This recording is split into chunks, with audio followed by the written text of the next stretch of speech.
ছোটবেলায় পর্দায় অভিনেতা দেবকে দেখে সোনাশার ইচ্ছে জেগেছিল অভিনেত্রী হওয়ার। পরীক্ষার সময় সবাই যেখানে ঠাকুর প্রণাম করেন, অভিনেত্রী সেখানে নাকি একজন নামকরা নায়ককে দেখে পরীক্ষা দিতে যেতেন। একবার রাস্তায় একটা গয়নার বিজ্ঞাপন দেখে চোখ আটকে যায়। সেই সময় অভিনেত্রী হওয়ার স্বপ্ন তাকে বেশি করে আঁকড়ে ধরে।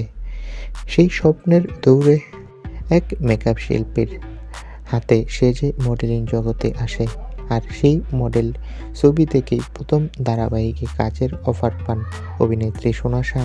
আচমকাই তিনি দর্শকদের কাছে জনপ্রিয়তা পেলেন। এখন সবটাই যেন স্বপ্নের মতো লাগে অভিনেত্রী সোনামণি সাহার। অভিনেতা প্রদীপ সেনের সাথে একাধিক ধারাবাহিকে অভিনয় করেছে।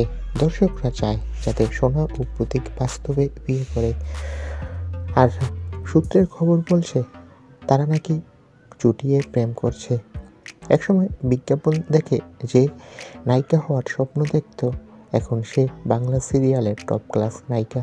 তো বন্ধুরা, সোনামণি সাহাকে নিয়ে তোমাদের কি মতামত কমেন্ট করে জানাও। ধন্যবাদ।